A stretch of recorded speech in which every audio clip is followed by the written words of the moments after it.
The rain hammered against the windows of St. Margaret's Chapel as Madison Torres clutched her grandmother's wedding dress, watching in horror as the delicate lace sleeve hung by a single thread. In 3 hours she was supposed to walk down the aisle, and now her only dress was destroyed. What she didn't know was that the quiet janitor who offered to help her wasn't just any stranger. He was the man who held the keys to everything she thought was beyond her reach. Before we jump back in, tell us where you're tuning in from, and if this story touches you, make sure you're subscribed, because tomorrow I've saved something extra special for you. Madison Torres had always believed that some things in life were simply not meant for people like her. Growing up in the cramped apartment above her mother's struggling bakery in downtown Portland, she learned early that dreams were luxuries her family couldn't afford. Her mother, Carmen, worked 16-hour days just to keep the lights on, kneading dough with hands that never seemed to stop shaking from exhaustion. The wedding dress hanging in Madison's childhood closet was proof that miracles could happen, even to the Torres family. It had belonged to her grandmother, Rosa, who had worn it in 1962 when she married Madison's grandfather in a small ceremony in their home village in Mexico. The dress had survived a border crossing, 3 moves, and 40 years of careful storage in tissue paper and mothballs. When Madison got engaged to David Sullivan 6 months ago, the dress seemed like a sign. David was a teacher at the local elementary school, steady and kind, with a gentle smile that made Madison feel like maybe she deserved something good in her life. They couldn't afford much for the wedding. The reception would be in the community center. The flowers were from her mother's friend's garden, and the photographer was David's cousin with a decent camera. But they had St. Margaret's Chapel.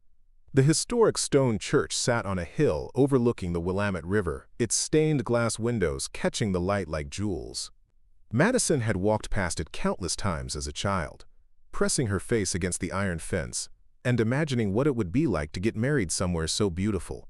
When David suggested they inquire about booking it, Madison laughed. "David, look at this place. Look at us.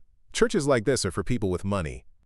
But David had surprised her. He'd made the call, and somehow, miraculously, they had an opening for a Saturday afternoon in October. The fee was more than they could comfortably afford, but David had taken on weekend tutoring, and Madison had picked up extra shifts at the diner where she waited tables. They would make it work. The morning of the wedding dawned gray and drizzling, typical Portland October weather. Madison woke up in her childhood bedroom, the wedding dress hanging carefully on the back of the door. Her mother was already downstairs, having insisted on making the wedding cake herself despite Madison's protests that it was too much work. "Mija," Carmen had said, flour already dusting her apron at 5 in the morning, "this is what mothers do." Madison carefully lifted the dress from its hanger. The ivory silk had yellowed slightly with age, but the intricate lacework was still stunning.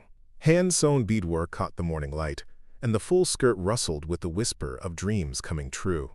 As she slipped it over her head, Madison could almost feel her grandmother's presence in the room. The dress fit perfectly, as if Rosa had somehow known that one day her granddaughter would need it to be exactly this size. Madison stood in front of the mirror, hardly recognizing herself. For a moment, she looked like someone who belonged in a place like St. Margaret's Chapel. Her mother appeared in the doorway, still dusted with flour, and her eyes filled with tears. "Abuela would be so proud," Carmen whispered, reaching out to touch the delicate beadwork. The plan was simple. Madison would get ready at home, then drive to the church with her mother and her best friend Jessica, who was serving as her maid of honor. David would meet them there with his family, and they would have their small, perfect ceremony. But plans, Madison had learned, were fragile things. They were loading the car when the first disaster struck. Jessica, carrying Madison's small bouquet of white roses, slipped on the wet steps leading down from the apartment. The flowers scattered across the pavement, their petals mixing with fallen leaves and rainwater. "Oh God, Madison, I'm so sorry." Jessica scrambled to collect the ruined blooms, but it was too late. "It's okay," Madison said, though her stomach clenched. "We'll figure something out." The drive to St. Margaret's was tense, the windshield wipers struggling against the increasing rain. Madison sat in the back seat, trying to keep the dress's train from getting wrinkled, while her mother navigated the narrow streets leading up to the chapel. When they pulled into the parking lot, Madison's heart sank. The rain was coming down in sheets now, and the short walk from the car to the church's side entrance looked like a gauntlet of puddles and mud. "Wait here," Carmen said. "I'll find an umbrella." But Madison was already opening the car door. She'd waited too long for this day to let a little rain stop her now. She gathered the dress's skirt in her hands and made a run for it. She almost made it. 3 steps from the church's heavy wooden door, her heel caught in a crack in the pavement. Madison stumbled, throwing her hands out to catch herself, and heard the sound that would haunt her for the rest of her life. The soft, terrible ripping of delicate fabric. She landed hard on her knees, the rain immediately soaking through the dress. When she looked down, her heart stopped. The entire left sleeve of her grandmother's dress had torn away at the shoulder seam, the intricate lacework now hanging uselessly from her arm. Madison sat there in the rain, staring at the ruined dress, and felt something break inside her chest. This was what she got for dreaming too big, for thinking she could have something beautiful. The dress that had survived so much had been destroyed in a moment of her own clumsiness. "Madison!" Her mother was running toward her, Jessica close behind. They helped her to her feet and rushed her inside the church, where Madison stood dripping in the entryway, holding the torn sleeve in her hands like a broken bird. "Maybe we can pin it," Jessica said weakly. Madison shook her head. The damage was too extensive. The beadwork was tangled. The lace was torn in multiple places, and the shoulder seam had ripped so badly that the entire structural integrity of the sleeve was compromised. "I can't get married like this," Madison whispered. "Not in front of David's family, not in a place like this. I look like—" She couldn't finish the sentence, but she knew what she looked like. She looked exactly like what she was. A poor girl playing dress-up in a dress she couldn't afford to fix, in a church she had no business being in. The side door opened, and a man stepped in from the rain. He was older, maybe in his 60s, with silver hair and kind eyes behind wire-rimmed glasses. He wore simple work clothes, dark jeans, and a flannel shirt, and carried a toolbox in one hand. "Oh," he said, taking in the scene. "I'm sorry, I didn't realize anyone was here yet. I'm just here to check on a few things before the ceremony." Madison tried to turn away, embarrassed to be seen like this, but the man had already noticed the dress. "That's beautiful work," he said quietly, nodding toward the torn sleeve. "Hand-sewn beading, if I'm not mistaken." "It was my grandmother's," Madison managed to say. The man set down his toolbox and stepped closer, examining the damage with the careful attention of someone who understood craftsmanship. "You know," he said after a moment, "I think this might be fixable." Madison looked up at him in surprise. "Really?" "I do a bit of sewing myself. I learned from my mother, actually. She was a seamstress." He smiled. "Would you mind if I took a look?" The stranger's name was Robert Mitchell, and he had the steady hands of someone who had spent decades working with delicate things. He led Madison to a small room behind the altar that she had never seen before. A space that looked like it served as both storage and workshop, with wooden shelves lined with church supplies and a sturdy table in the center.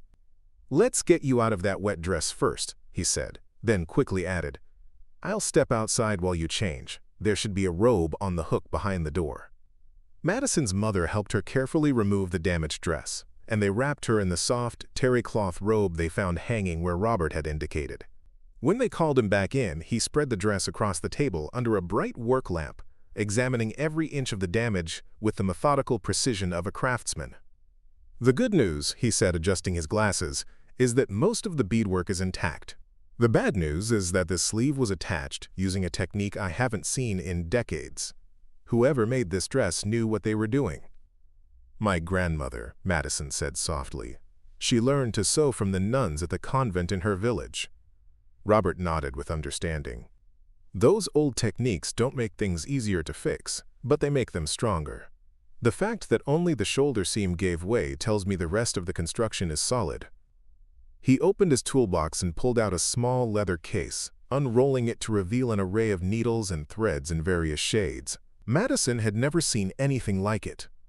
Some of the threads looked almost antique, with a subtle sheen that suggested they were silk rather than the synthetic materials she was used to.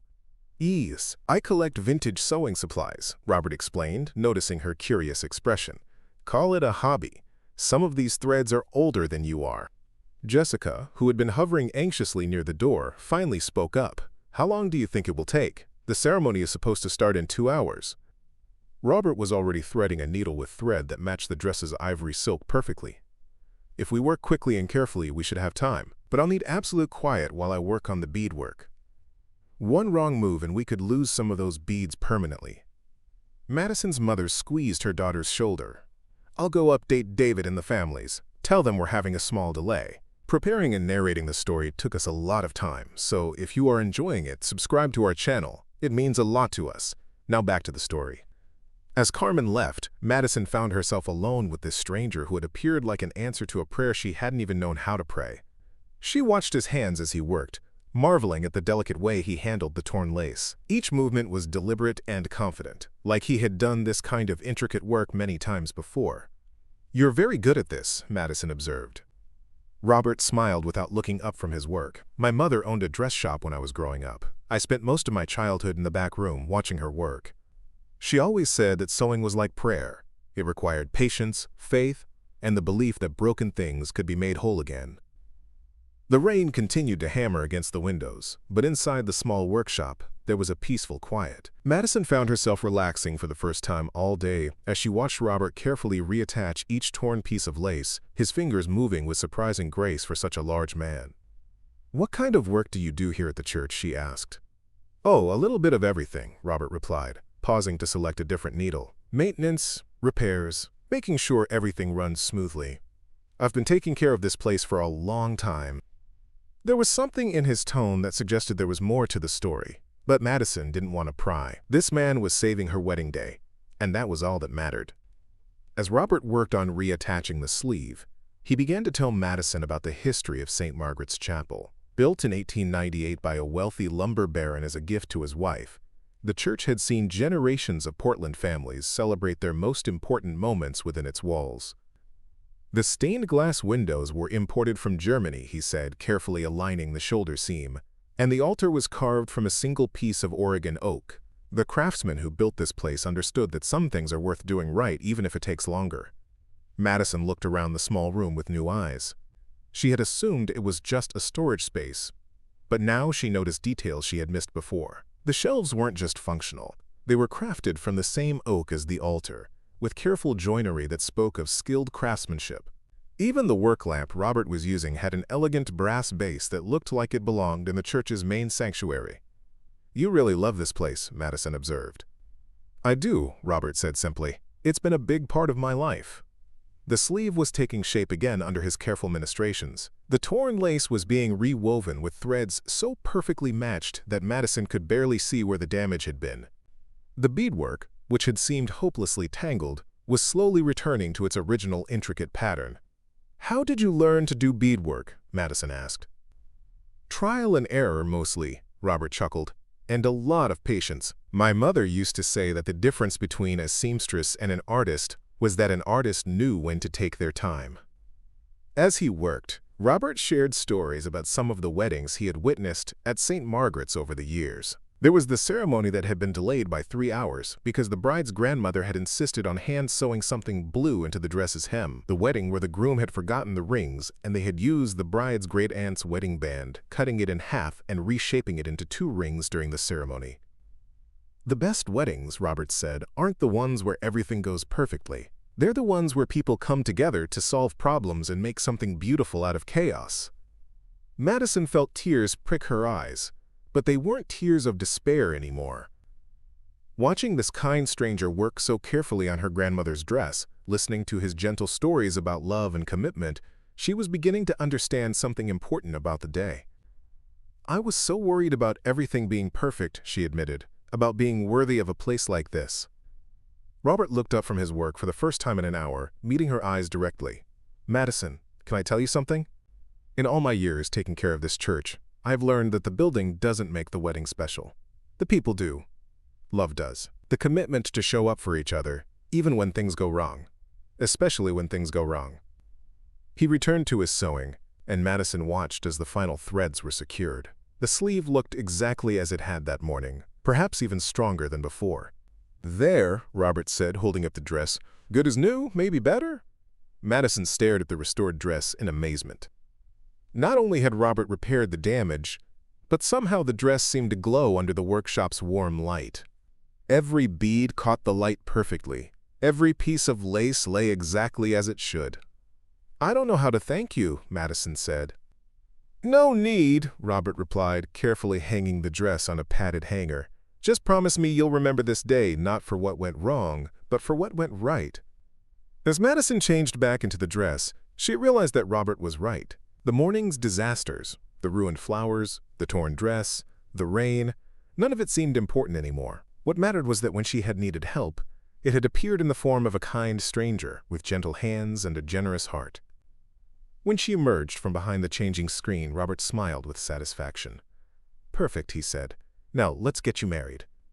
Robert led Madison through a corridor she had never noticed before, one that connected the workshop to the main sanctuary through a discreet side passage. As they walked, Madison caught glimpses through tall windows of the wedding guests beginning to arrive despite the rain. David's family car was pulling into the parking lot, followed by her few relatives and friends. "Wait," Madison said, suddenly panicking. "The flowers. Jessica dropped them, and we don't have money for new ones, and—" "Madison." Robert's voice was calm and steady. "Look." He guided her to a window that overlooked a small garden courtyard she hadn't known existed. Despite the rain, the space was alive with late-blooming roses, chrysanthemums, and trailing ivy that cascaded from stone planters. The garden was clearly well-maintained, with carefully pruned bushes and pathways lined with river stones. "The church garden," Robert explained. "It's been here almost as long as the building itself. I think we can find you something suitable." Before Madison could protest about taking flowers that didn't belong to her, Robert had produced a pair of pruning shears from his toolkit and was already heading toward a side door that led to the courtyard. "But we can't just—" Madison started. "Trust me," Robert said with a smile that seemed to hold secrets. The rain had softened to a gentle mist, and Robert moved through the garden with the familiarity of someone who knew every plant personally. He selected white roses that were just beginning to open, their petals still tight with promise, and added sprigs of eucalyptus and trailing ivy. His hands moved with the same careful precision he had shown while repairing the dress. "These roses," he said as he worked, "were planted by Margaret Sullivan herself in 1902. She was the lumber baron's wife, the one the chapel was named for. The story goes that she wanted the garden to provide flowers for any bride who needed them, regardless of whether they could afford to pay." Madison watched in amazement as Robert crafted a bouquet that was more beautiful than anything she could have afforded from a florist. The flowers seemed to arrange themselves perfectly in his hands, creating a cascade of white and green that would complement her dress perfectly. "Margaret sounds like she was a wonderful woman," Madison said. "She was," Robert replied, and something in his tone made Madison look at him more closely. There was a distant look in his eyes, as if he were remembering something from long ago. She believed that beautiful things should be shared, not hoarded. They returned to the workshop, where Robert carefully wrapped the stems in ivory ribbon he produced from a drawer that seemed to contain an endless supply of wedding necessities. As he worked, Madison found herself studying his face, trying to understand why a janitor would have such extensive knowledge of the church's history, or why he seemed so comfortable making decisions about using the garden flowers. "Robert," she said carefully, "how long did you say you've been working here?" "I didn't say exactly," he replied with that same mysterious smile, "but it's been quite a while." Before Madison could ask more questions, Jessica burst through the door, her face flushed with anxiety. "Madison, your mom sent me to find you. David's getting worried, and Reverend Patterson just arrived and wants to know if we're ready to start." She stopped short when she saw the bouquet in Robert's hands. "Oh my God, where did you get those? They're gorgeous." "Robert made them," Madison said, still marveling at the transformation of her day. Jessica looked at Robert with new respect. "You're like a wedding miracle worker or something." Robert chuckled. "I just know where to find what people need." As they prepared to head to the main sanctuary, Robert made one more stop at a tall wardrobe Madison hadn't noticed before. He opened it to reveal several white garments hanging inside, and selected a delicate lace veil that looked like it could have been made for Madison's dress. "This should complete the look," he said, carefully placing it over Madison's dark hair. Madison stared at herself in the full-length mirror Robert produced from behind the wardrobe. The woman looking back at her was radiant, but more than that, she looked confident. The morning's disasters had been transformed into something that felt almost magical. "I look like I belong here," she whispered, surprised by her own words. "You do belong here," Robert said firmly. "Never doubt that." The sanctuary was filled with soft organ music when they finally made their way toward the main entrance. Madison could see David at the altar, looking handsome in his borrowed suit, his face lighting up with relief when he spotted her through the doorway. Reverend Patterson, a kindly man in his 70s, was arranging his papers at the pulpit. But as they approached the sanctuary, Madison noticed something odd. Reverend Patterson caught sight of Robert and immediately walked over to them, his expression shifting to one of surprise and what looked like deference. "Mr. Mitchell," the Reverend said, his voice carrying a tone Madison couldn't quite interpret. "I wasn't expecting to see you here today." "Just helping out with a small emergency," Robert replied casually. The Reverend's eyes took in Madison's restored dress and beautiful bouquet, and understanding dawned on his face. "Of course. Well, everything looks perfect now." There was an awkward pause, and Madison sensed an undercurrent of communication between the two men that she wasn't privy to. Reverend Patterson seemed to be waiting for Robert to say something, but Robert simply smiled and stepped back. "I should let you get started," Robert said to Madison. "Your wedding awaits." As Robert began to move away, Madison suddenly realized she might never see this kind stranger again. The man who had saved her wedding day, who had treated her grandmother's dress with such reverence, who had made her feel worthy of beauty and celebration. "Wait," she called after him. "Will you stay for the ceremony, please? I'd like you to be there." Robert turned back, and for a moment his composed expression faltered. Madison saw something vulnerable in his eyes, something that looked almost like longing. "I don't want to intrude," he said softly. "You're not intruding. You're the reason there's going to be a ceremony at all." Madison's mother appeared at her elbow, having heard the last part of the conversation. Carmen took one look at her daughter, radiant in the restored dress, holding a bouquet fit for a princess, and her eyes filled with tears. "Mija, you look like a queen," she breathed. "It's all thanks to Robert," Madison said, gesturing to the man who had become her unlikely guardian angel. Carmen turned to Robert with the fierce gratitude that only a mother can possess. "How can we ever thank you?" "No thanks necessary," Robert said, but Carmen was already pulling him into a hug that he seemed surprised but touched to receive. "You will stay," Carmen declared. "It wasn't a question. The family stays for the wedding." The word family seemed to hit Robert like a physical blow. He looked at Madison, then at Carmen, then at the sanctuary filled with people who had come to celebrate love and commitment despite rain and torn dresses and ruined flowers. "I'd be honored," he said quietly. As the bridal party arranged themselves for the processional, Madison caught one more glimpse of Robert taking a seat in the back of the sanctuary. He looked oddly at home there, she thought, settling into the pew like he had sat there many times before. The organ music swelled, and Jessica began her walk down the aisle. Madison's mother kissed her cheek and whispered, "Abuela is watching, mija. She's so proud." But as Madison prepared to take her first step down the aisle of St. Margaret's Chapel, she found herself thinking not just of her grandmother, but of the mysterious man who had appeared when she needed him most. The man who seemed to know every corner of the church, every story of its past, every flower in its garden. The man who she was beginning to suspect was much more than just a janitor with skilled hands and a kind heart. The ceremony was perfect in ways Madison had never imagined possible. As she walked down the aisle, her grandmother's restored dress flowing behind her like a whisper of dreams fulfilled, she felt the weight of generations of love carrying her forward. David's face glowed with joy and relief, and even the gray light filtering through the stained glass windows seemed to transform the sanctuary into something ethereal. Reverend Patterson's voice filled the chapel with words about love, commitment, and the sacred bonds that tie people together across time and circumstance. But Madison found her attention drifting occasionally to the back of the sanctuary, where Robert sat quietly among her family and friends, his presence somehow making the whole day feel more complete. When the ceremony concluded and the small crowd erupted in cheers, Madison and David made their way back down the aisle as husband and wife.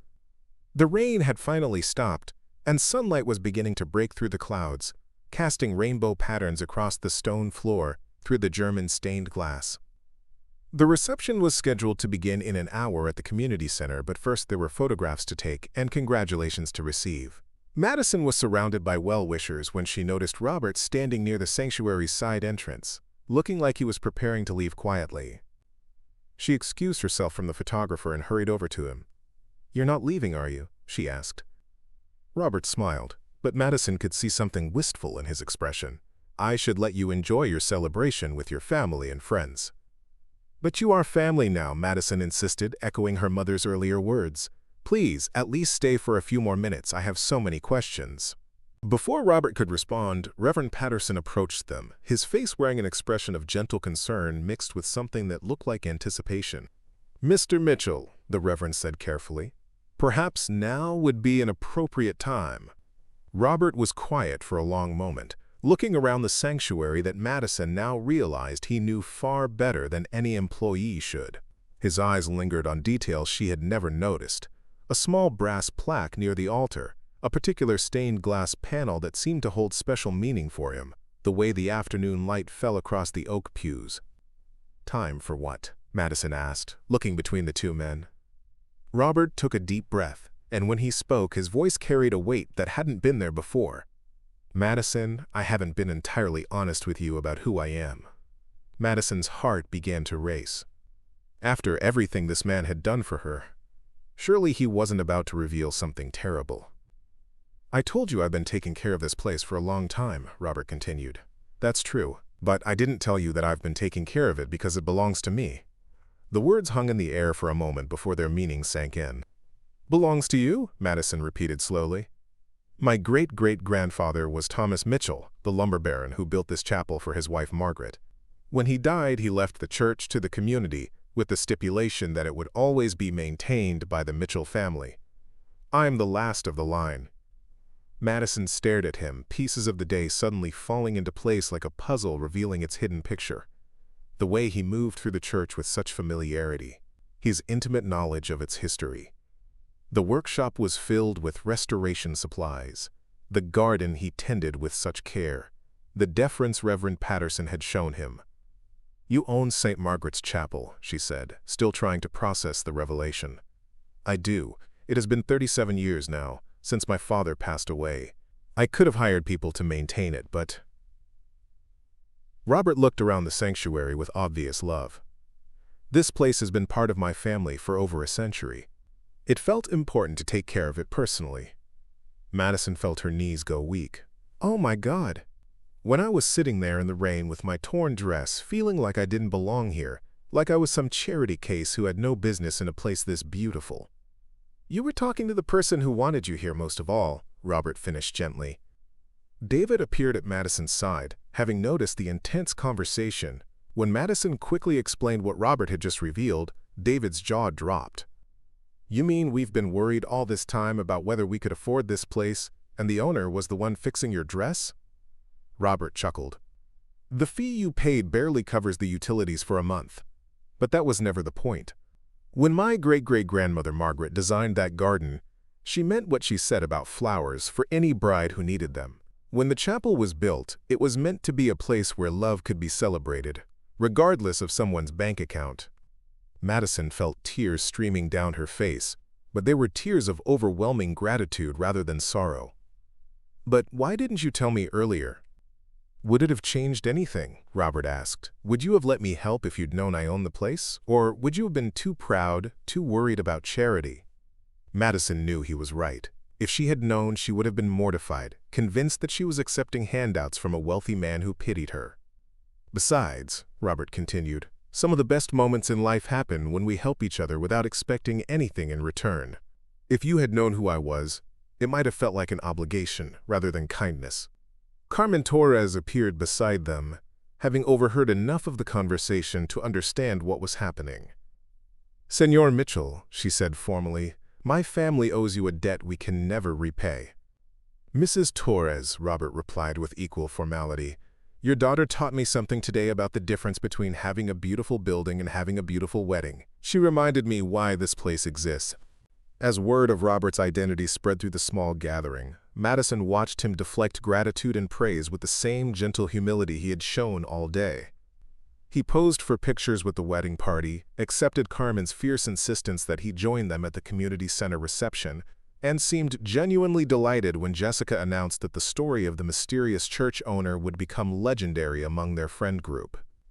But it was later, as the reception was winding down and the last guests were saying their goodbyes, that Robert pulled Madison aside for a private moment. "I have something for you," he said, producing a small wrapped package from his jacket pocket. Inside was a delicate silver locket, clearly antique, with intricate engraving that matched the beadwork on her grandmother's dress. "This belonged to Margaret Mitchell, my great-great-grandmother. She wore it on her wedding day in this very chapel in 1898. I've been waiting for the right person to pass it on to."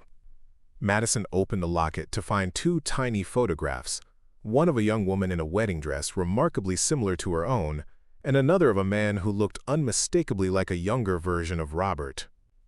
"Margaret and Thomas," Robert explained. "They believed that the most important legacy we can leave isn't money or property, but the kindness we show to others in their moments of need."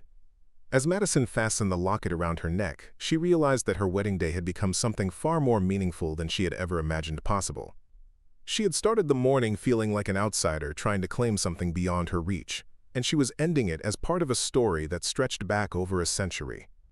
"Thank you," she whispered, "for everything, for saving my dress, for the flowers, for making me feel like I belonged here." "Madison," Robert said seriously, "you didn't need me to make you belong here. You belonged here the moment you decided that love was worth celebrating, torn dress and all. I just helped you see it." As Madison and David drove away from St. Margaret's Chapel that evening, the setting sun painting the sky in shades of gold and pink, Madison touched the locket at her throat and smiled. Tomorrow she would go back to waiting tables, and David would return to his classroom, and they would start building their ordinary, extraordinary life together. But they would always have this day, the day when a stranger's kindness revealed itself to be something much larger, when broken things were made whole again, and when a young woman in her grandmother's dress learned that sometimes the most beautiful gifts come disguised as disasters. Robert walked with them to the chapel's main entrance, where David was loading the last of their wedding gifts into his car. The evening air was crisp and clean after the rain, carrying the scent of roses from the garden and the promise of new beginnings.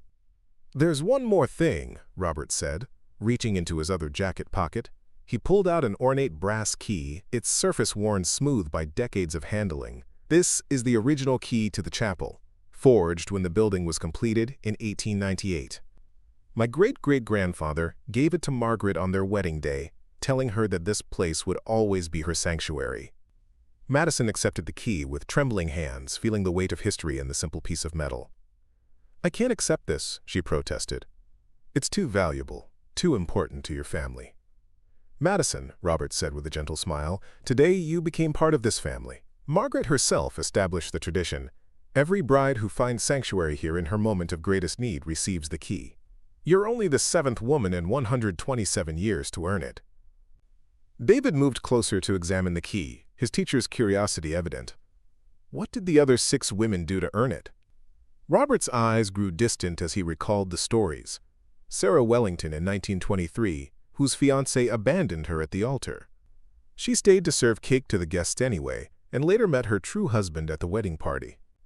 Elena Rodriguez in 1943, whose husband was shipping out to World War II the next morning. She needed a place to pray for his safe return. Catherine O'Brien in 1967, who had been disowned by her family for marrying outside her faith.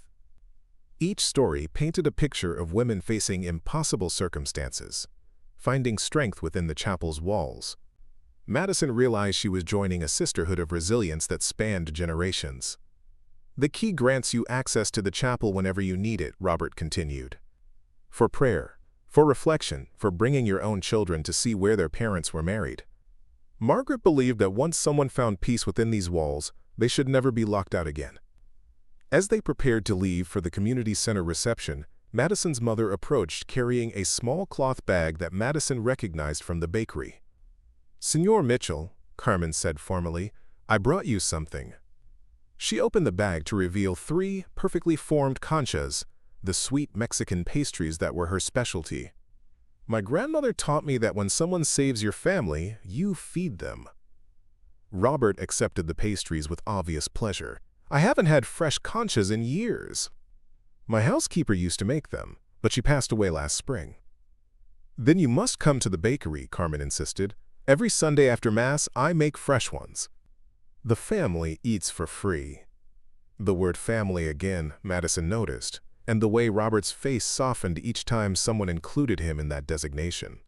She wondered how long it had been since this kind man had felt truly connected to others. At the community center reception, Robert seemed to transform. Gone was the humble janitor persona, replaced by a natural ease with social situations that spoke of years of practice. He danced with Madison's elderly great-aunt, charmed David's conservative parents with stories about the chapel's architecture, and somehow managed to make himself useful in the kitchen without seeming to take over. Madison watched him throughout the evening, marveling at how seamlessly he moved between worlds. When the DJ's equipment malfunctioned, Robert quietly made a phone call and had a replacement system delivered within 20 minutes. When the caterer ran short on serving spoons, Robert disappeared and returned with a complete set of elegant silverware that he claimed to keep in his car for emergencies. "Does he just carry around solutions to every possible problem?" Jessica whispered to Madison during a quiet moment. "I'm starting to think he might," Madison replied, watching Robert help the elderly catering manager lift a heavy tray with the casual strength of someone much younger. It was during the father-daughter dance, or rather the mother-daughter dance, since Madison's father had left when she was 12, that Robert made his most significant gesture of the evening.